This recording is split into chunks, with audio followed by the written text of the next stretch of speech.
All right. Hey, welcome back to Nights and Weekends with me, Marcus, your host. Here on Nights and Weekends, the one man band on this side of the internet. Can't afford anybody else. Hell, I can't even afford a nice shirt. We're going to go on ahead and hop right on in. As you can see from the thumbnail, Trump was found guilty of 34 counts and now he's a convicted felon. So we're going to go on ahead and hop right on in. This will be a pretty short and concise video because this should have never happened in the first place. But again, Trump has pissed off so many people. He's kicked the hornet's nest and now the hornets are all over him. I'm still going to vote for him because of the man's policies. So for just an FYI, for any idiot out there that'd be like, well, that like it's nothing Trump could do that would change your mind. Yeah, if the man changes policies, then I wouldn't vote for him.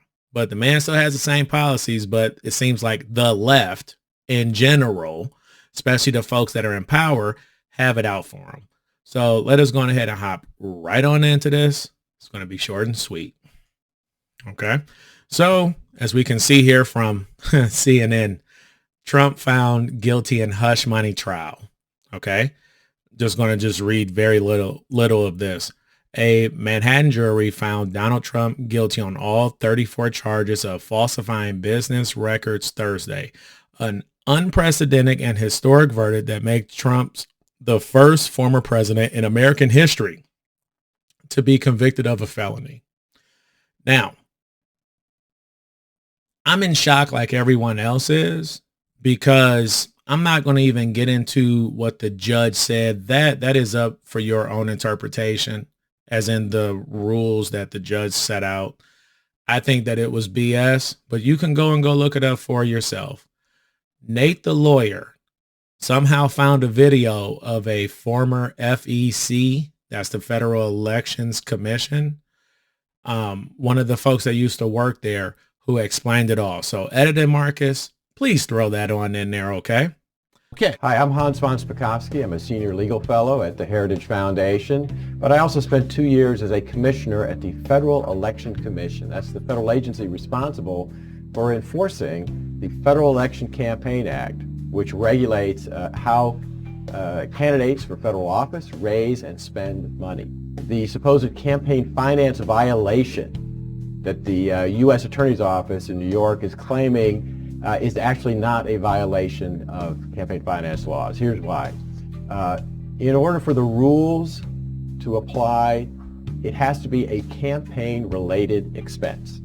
The Justice Department only once before has tried to claim that these kind of payments are a campaign-related expense. That's when they attempted to prosecute John Edwards. Remember that case? Contributors to John Edwards actually paid money to his mistress, who actually was working for the campaign and had his child. A jury did not believe these were campaign-related expenses, and in fact, John Edwards had 2 former commissioners of the FEC there to testify these were not campaign-related expenses. In fact, when the FEC audited his campaign, the agency itself concluded these were not campaign-related expenses. So this really is not a problem for the president, even though Michael Cohen is pleading guilty to this, because the U.S. Attorney's Office is basically being over-aggressive on this issue. If you take their views to its extreme, it would mean that any time a candidate pays off a legal claim against it, that's a campaign-related expense. Well, if that's the case, remember, in 2017, it was reported that members of Congress have paid over $17 million to pay off almost 300 claims made against those members of Congress for sexual harassment and other claims like that. If the U.S. Attorney's Office is right, then all of those would be campaign-related expenses. Why? Because those payments were meant to silence the people making the claim so that the candidates would not be embarrassed. And obviously there's potential violations of campaign finance law. Why? Because taxpayer money was used to pay off a campaign-related expense. That just shows how irrational the view is of the U.S. Attorney in the Southern District of New York, and how far outside it is of the usual view of campaign finance law and violations. So future Marcus hopefully put in there and had it added up good. So as we can see there, these types of things have happened in the past and they were not prosecuted at all. So let us go ahead and hop right here. But as we can see here, CNN reported Friday that the Manhattan U.S. Attorney's Office had approached the end of its investigation of the Trump Organization and wasn't poised to charge any executives involved in the company's effort to reimburse Cohen for the money he paid to silence one of the women. That payment constituted an illegal campaign contribution, according to the prosecutors. Trump has denied the affair allegations. Now, if the prosecutors are saying that it's illegal, why didn't they charge him? This is probably why. According to CNN, Congress paid out $17 million in settlements. Here's why we know so little about the money. I have two things on here highlighted. Okay. On Thursday, the Office of Compliance released additional information indicating that it has paid victims more than $17 million since its creation in the 1990s. Great years, by the way. That includes all settlements, not just related to sexual harassment, but also discrimination in other cases. So this is the funny thing. You know who paid for it? We did. Isn't that crazy? Taxpayers.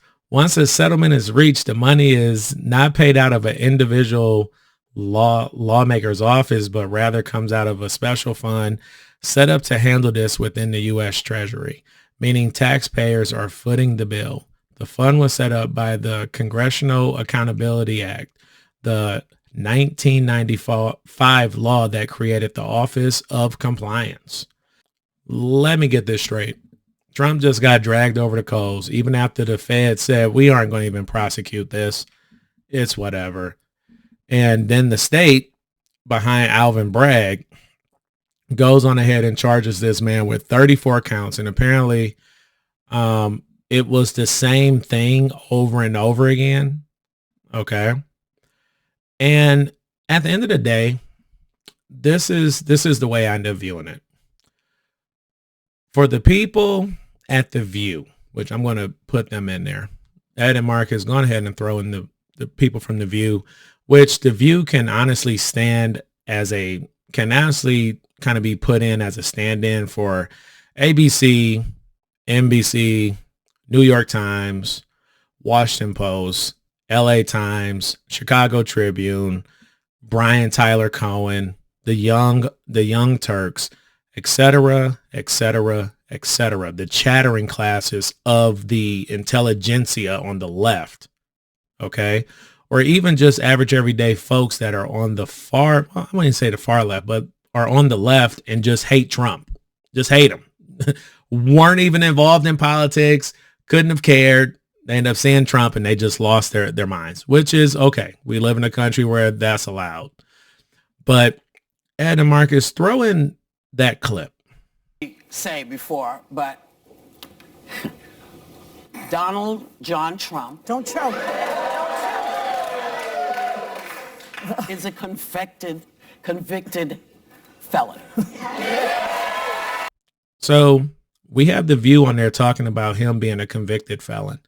Now, the funny thing is that if Alvin Bragg has apparently downrated 70% of felonies that have come across his desk, he has downrated them to misdemeanors.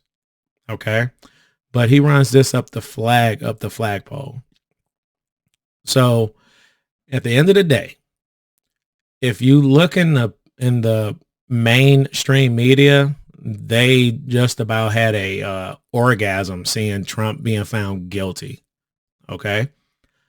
But for a lot of people, myself included, this just galvanizes my standing behind this person or standing with this person. Because for the folks who want to chant that he's a convicted felon, these are the same people who will happily stand behind violent felons and paint them out to be the victim. This is an accounting error. Okay. And they want to throw him up underneath the bus. It's funny. So I'm waiting on Hillary Clinton to get prosecuted. It's also kind of funny, as you can remember from the video earlier, from Nate the lawyer. Thank God. In the video earlier, they tried to go after John Edwards, and the federal government pretty much said, "Hey, this isn't a crime. It's over and done with." So that's it. Trump was found guilty, and much like I think it was Princess Leia said in Star Wars, the more you tighten your grip, Tarkin, the more star systems will slip through your fingers. This is only going to make the man raise more money. I had given money back to the wall, like trying to put in money to build the wall. But between now and July, I'm definitely going to donate to the campaign, because this is unfair. Okay, even though I know we live in a world that's completely unfair, but the law is supposed to be as unbiased as humans can make it, and it isn't. But as we can see here, he raised $52.8 million. And I can also put in tons of clips. Go back to myself here. I can also put in tons of clips of people who are everyday people who saw this verdict and said, nah, this is just wrong. So he shouldn't have been charged in the first place.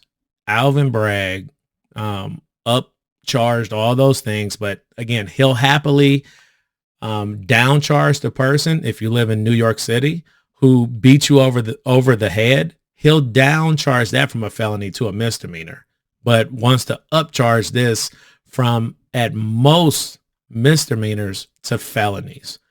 This is a political persecution. And the thing that's so messed up is that we have a bunch of people in this country who I think are on the opposite side of me, that are on the left, that are just ratcheting it up. It's like in a prior life, I used to haul like steel and stuff like that, and we had a ratchet. It was actually very nice, but anyway, it was a ratchet. You would hook it on this side, hook it on this side of a chain, and you'll just pull the ratchet. As long as you flip the little switch, it would always just tighten. And the thing that I have to say is that it seems like we have people who are unknowingly or unwittingly being pushed to just keep on tightening up that ratchet. And this is not good for the country.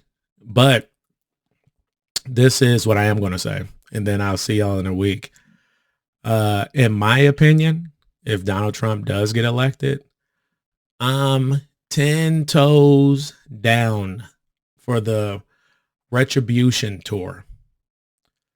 I would love to see Fauci, Dr. Birx, tons of people who used to hold office, like Hillary Clinton, Bill Clinton, George W. Bush. I want all these. Oh, and Obama. Remember, just in case you didn't remember, he actually bombed a U.S. citizen overseas without a trial, by the way. Okay. So I want all these people brought up. Okay. It's sad, but unfortunately, it seems like as if you're going to have to inflict some type of punishment, legal, on people to get the other side to stop cranking on the ratchet. All right. So I'll see y'all in a week. Bye. Forgot. Donald Trump, take us out of here. This was a disgrace. This was a rigged trial by a conflicted judge who was corrupt. It's a rigged trial, a disgrace. They wouldn't give us a venue change. We were at 5% or 6% in this district, in this area. This was a rigged, disgraceful trial. The real verdict is going to be November 5th by the people. And they know what happened here, and everybody knows what happened here. You have a Soros-backed DA And the whole thing, we didn't do a thing wrong. I'm a very innocent man, and it's okay. I'm fighting for our country. I'm fighting for our Constitution. Our whole country is being rigged right now. This was done by the Biden administration in order to wound or hurt an opponent, a political opponent. And I think it's just a disgrace. And we'll keep fighting. We'll fight till the end and we'll win.